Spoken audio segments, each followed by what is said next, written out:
ata vous connaissez Mounio. Vous connaissez madame Balabala. On a somme une bonne nouvelle. Dieu va finaliste, va étudiant, va parent. Ah, utanguka na kuanguka. C'est ISTEL, Institut supérieur technique de Lubumbashi. Ok. Il n'en pas, il n'a pas. Lubumbashi, il quoi? Likazi, il quoi? Voilà, il quoi? ISTEL, et copaka mon système LMD, licence, master, doctorat. Na quoi créé? C'est manguvu tushikiye. ISTEL. Joy conforme comme ma résolution yote ya mon état généraux de l'enseignement supérieur et universitaire. Ça ma filière na ma option. Sciences informatiques na ma option yake yote. Sciences appliquées na ma option yake yote. Sciences commerciales et financières, ni comptabilité, fiscalité, secrétariat de direction, gestion des banques, gestion des entreprises. Ça, c'est mon technique médicale. Sciences infirmières, technique de laboratoire, n'a bien que bioté. Filière et tourisme et hôtellerie, n'a ma option y'a que yoté. Technique d'habillement, n'a ma option y'a que yoté.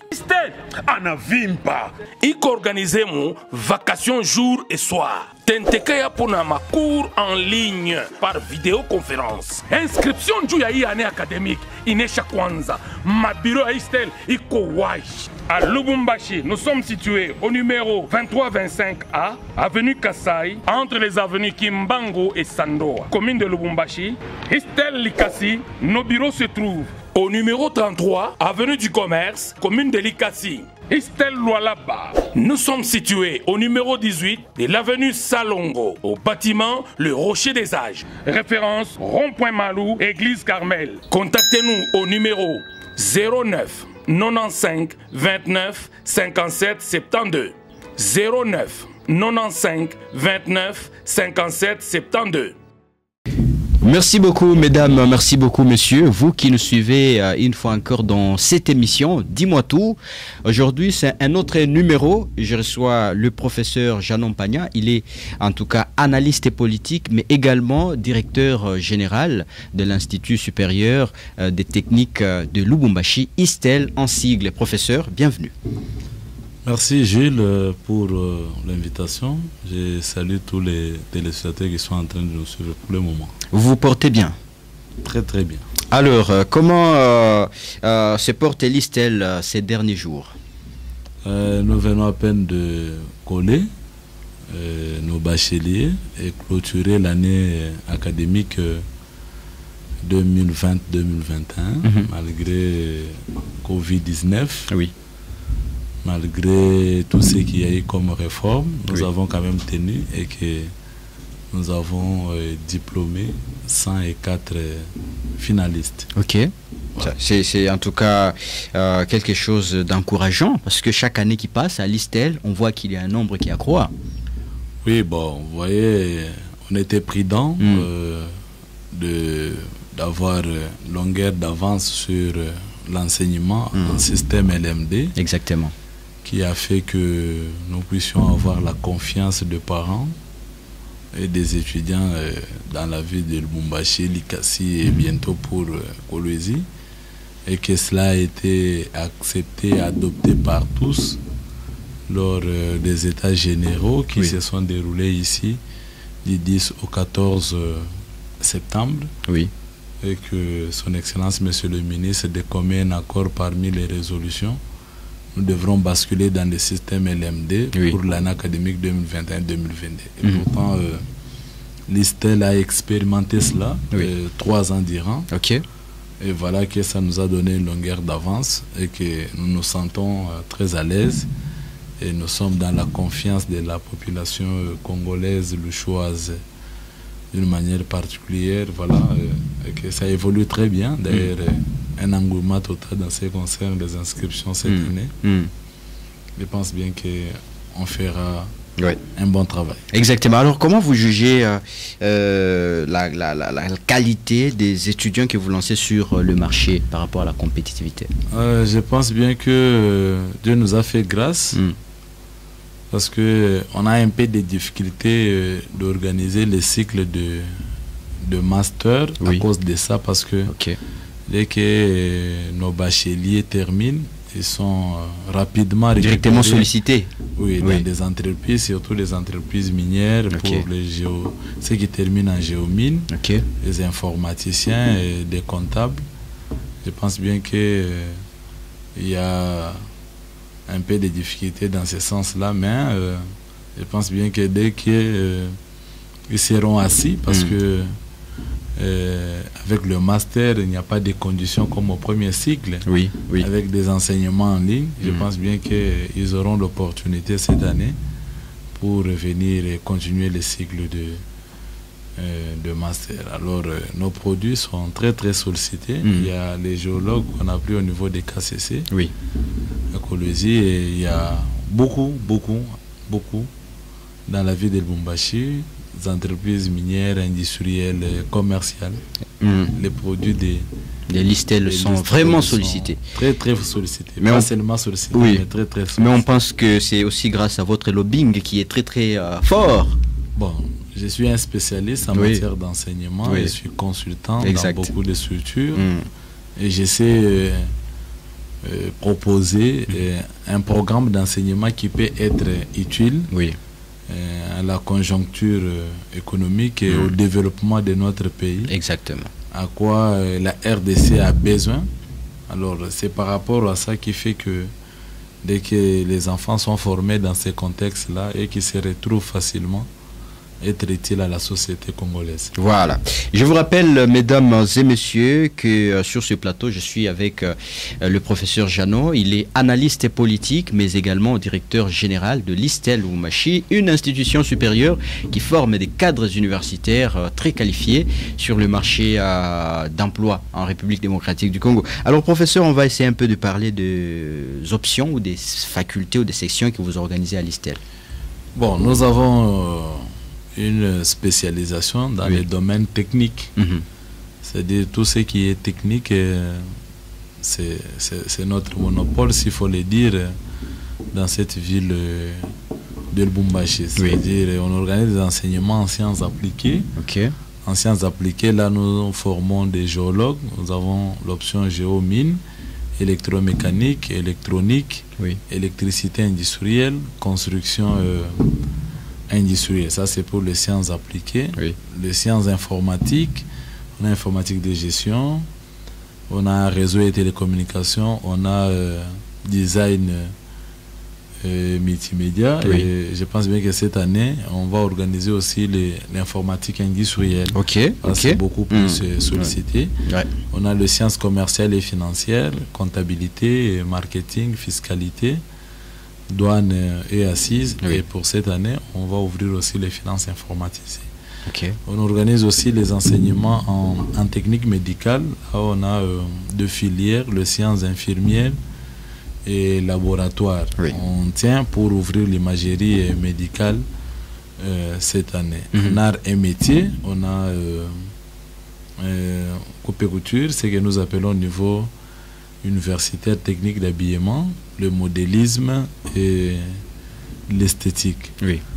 Je pense bien que c'est ça ce que nous organisons comme filière, sans oublier les tourismes, gestion hôtelière et restauration. Voilà. Dans l'ensemble des techniciens que nous formons chez nous. En tout cas, des sections qui sont très adaptées au marché congolais, parce que quand on voit le nombre des centres de santé qui naissent, quand on voit le nombre d'hôtels ou des structures qui doivent accueillir tous ces mondes-là, et donc c'est très intéressant, mais également des investisseurs dans les mines qui arrivent, ils auront toujours besoin des spécialistes dans ces domaines-là. Le ministre, j'ai suivi son excellence, monsieur le ministre Moïndo Zang, que j'ai salué en passant.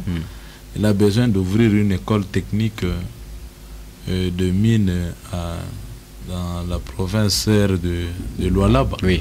Du moment où l'ISTEL est déjà implantée là. Exactement. Je pense bien qu'on a déjà inscrit un bon nombre. C'est-à-dire, nous parlons le même langage avec son excellence. Nous sommes dans la vision. On ne peut pas avoir une province purement minière, mais où on n'a pas de spécialistes dans ces domaines, on n'a pas de géologues. Ça sera une institution supérieure. Oui. Autonome, hein, Okay. l'Institut supérieur technique de Lualaba, D'accord.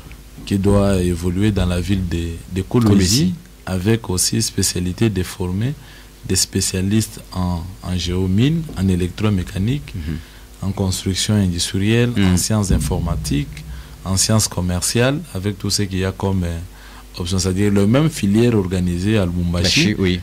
Ce sont de mêmes filières qui seront organisées aussi dans cette province du Lualaba. Du Lualaba, oui. Mais une université autonome avec un comité de gestion déjà mise en place. Voilà. Alors, professeur, on va finir avec ces dossiers qui concernent l'ISTEL, mais vous lancez un message à tous les nouveaux et anciens diplômés, mais également aux parents pour s'inscrire encore à l'ISTEL Lubumbashi. Voilà, je tiens personnellement à remercier d'abord le parent parce que ça fait 4 ans que nous existons. Oui. Ils nous ont fait confiance, on a un monde fou et que nous avons déjà commencé les inscriptions pour l'année académique 2021-2022 où nous allons arrêter un peu très tôt compte tenu de la capacité d'accueil. C'est comme ça que nous demandons à tous les parents de nous faire confiance comme toujours, à tous les étudiants, même ceux qui préfèrent les inscriptions spéciales, il y a une évaluation parce que ceux qui viennent dans le système traditionnel vers LMD, nous organisons une évaluation pour les inscriptions spéciales. Alors ils doivent nous faire confiance et venir en masse de maintenant pour confirmer leur inscription dans ce qui concerne les enseignements à l'Institut supérieur technique de Lubumbashi ou l'Institut supérieur technique de l'Ikasi ou l'Institut supérieur technique du Lualaba. Voilà les 3 institutions, mais qui ont une administration selon le ministère de l'enseignement supérieur et universitaire autonome. Voilà. Alors on va passer directement à notre deuxième partie, la dernière. Il s'agit bien du processus électoral en République démocratique du Congo. On va en parler avec l'analyste politique, le professeur Jeannot. Professeur, comment vous jugez l'évolution du processus électoral en République démocratique du Congo après la remise et reprise entre Kadima et Corneille Nangaa? Bon, je pense bien que Kadima est devant une grande responsabilité. Il doit faire un effort d'inspirer confiance de tous pour essayer d'organiser les élections apaisées en République démocratique du Congo. Ce sont les termes que nous utilisons, mais nous connaissons qu'en matière des élections, que ce soit dans des pays industrialisés, appelés les pays développés, les pays d'Afrique, il y a toujours de petits problèmes. Investiture de Kadima, prestation de serment, controversée par la plupart des politiciens congolais, mais je pense bien que personne n'en doute l'expérience qu'a Kadima. Il s'agit seulement qu'on puisse avoir des garde-fous et que les politiciens puissent se mettre tout autour d'une table pour mettre des garde-fous. Il peut être en mesure d'organiser des élections crédibles en République démocratique du Congo. Alors, il y a une frange de la population congolaise, n'est-ce pas, constituée de certains partis politiques, notamment Ensemble, notamment le CC, notamment le CLC, qui ne sont pas d'accord avec la manière dont Kadima a été porté à la tête de la Commission électorale nationale indépendante. Bon, je pense bien que la plus grande responsabilité revient aux confessions religieuses. Oui. Bon. À l'occurrence, les CC et la SEMCO, qui n'ont pas voulu faciliter la tâche à l'enterrement de Kadima, tout comme Ronsard Malonda. Alors, par expérience de la politique congolaise, ce sont le même gymnastique que nous avons connu depuis 2006. 2011, 2018. Alors, on s'attendait qu'à ça, parce que dans les mêmes conditions que Kadima a été élu par les conventions religieuses, c'est de la même façon que Ronsard Malonda a été élu. Alors, ça dépendait que de la bonne volonté du président de la République pour que soit Ronsard Malonda, soit Kadima puisse... que le président de la République signe l'ordonnance et qu'il prête serment devant la Cour constitutionnelle. Parce que les confessions religieuses se sont divisées en 2 camps. Il y a eu 6 contre 2 et la majorité a emporté avec Ronsard Malonda.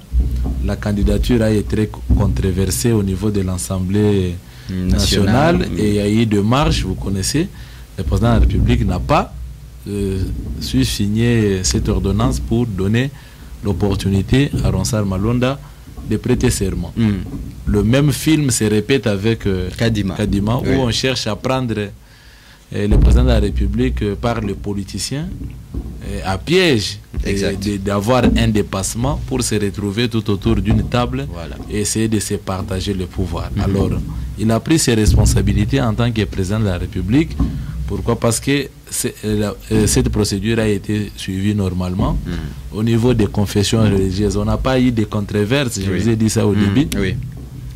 Les compétences de Kadima n'ont pas été contestées, soit par SEMCO, soit par l'ECC, soit par les autres membres religieuses. Et au finish, on semble dire qu'il y a eu des relations plus proches avec la famille présidentielle et que cela ne donne pas la possibilité à Kadima de diriger cette institution. Alors, la responsabilité reste au niveau de l'Assemblée nationale parce que les confessions religieuses, les 6 ont déposé leur PV et il y a eu une commission paritaire au niveau de l'Assemblée nationale qui a donné le rapport et les députés, l'ensemble qui forme l'Union sacrée, ont entériné la candidature. Et ça a demandé la bonne volonté du président de la République, c'est ce qu'il a fait. Quand il m'a prêté serment, les politiques congolais vont continuer à tergiverser. FCC, l'ensemble pour la République, Martin Fayoul, ECC, SEMCO, ils vont continuer comme ça à contredire Kadima jusqu'au moment où il va faire sortir le calendrier électoral. Les gens vont continuer toujours à contredire. Nous connaissons les politiques congolais jusqu'à même 24 heures avant les élections. Ils vont toujours, mais ils vont aller aux élections. Vraiment. C'est ça la spécialité de la politique congolaise. Je pense bien qu'on ne doit plus perdre le temps.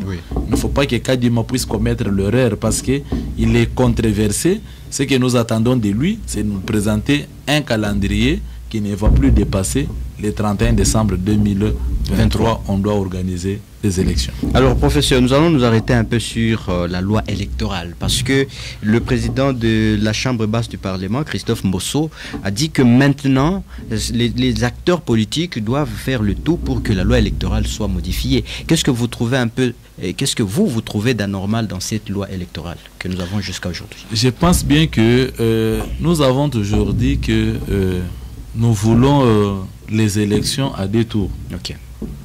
Nous voulons les élections à deux tours pour former la majorité, la majorité, une vraie majorité, pas une majorité fabriquée comme les gens le disent.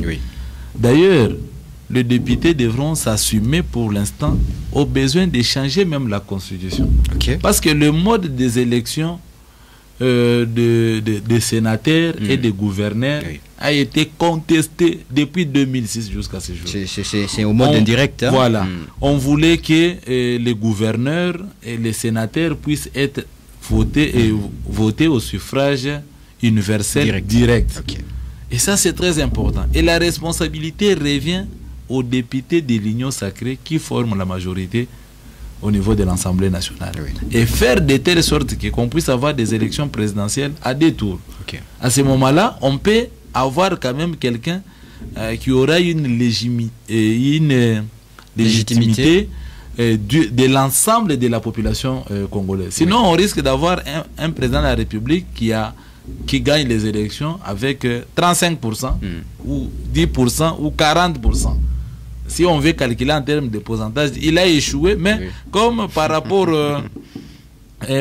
à notre constitution, c'est celui qui sort en premier, même s'il a 10%, il remporte. Mais si on fait comme en 2006, il y a un second tour, à ce moment-là, on a deux blocs. On peut avoir deux blocs, un candidat pour l'opposition, un candidat pour la majorité. Et ils peuvent se partager et on a quand même un parlement qui a une certaine crédibilité. Et c'est le moment où les députés doivent se battre pour voir comment il faut changer certaines dispositions de notre constitution dans ce qui concerne l'organisation des élections. Et de deux, je crois avoir dit ça avant même la loi électorale, que les confessions religieuses n'ont pas su avoir confiance de la population congolaise dans ce qui concerne l'organisation des élections. C'est-à-dire la CENI est dirigée par les confessions religieuses. Depuis 2006, 2011, 2018, 21. 2023. Oui, 2023. Vous voyez? Alors pourquoi ne pas changer les choses, par exemple? La responsabilité de la CENI pour les élections de 2028, donner ça soit à l'opposition, soit à la majorité, pour qu'on puisse un peu voir. Parce que si on laisse cette histoire comme les ça, confessions religieuses. je vous assure qu'en 2028, il y aura encore SCC et SEMCO à part, et les autres seront à part. Je vous dis ça aujourd'hui, attendons 2028, vous allez voir que ça va se convaincre. Alors, il faut essayer d'innover. Deuxièmement, lorsqu'un président de la République, troisièmement plutôt, lorsqu'un président de la République est élu au suffrage universel direct, qu'il puisse avoir la majorité ou pas au sein de l'Assemblée nationale, on doit lui donner la possibilité par la Constitution de nommer le Premier ministre qu'il veut, de son choix, et qu'il forme son propre gouvernement pour que après 5 ans, qu'on puisse le juger. Vous voyez, nous avons eu Félix Tshisekedi qui n'avait pas une majorité. Il fallait qu'il compose avec le FCC. Voilà, il compose avec le FCC. Il a eu un gouvernement dirigé par Ilunga, le professeur que je salue, et controversé par le camp IDPS.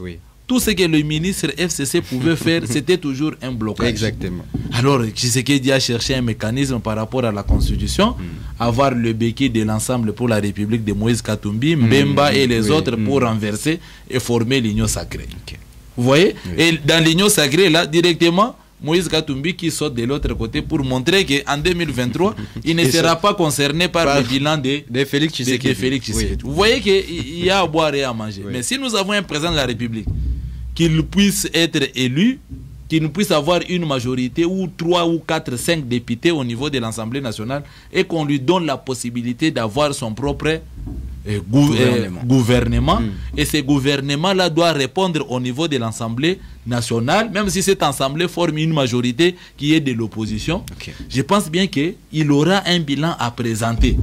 Il aura un bilan à présenter. Et voilà ce qui fait que nous demandons aux députés de l'Union sacrée de revoir un peu la Constitution pour donner une nouvelle Constitution qui peut nous permettre que celui qui va gagner les élections de 2023, qu'il puisse avoir un mandat, qu'il puisse avoir le monopole sur le gouvernement.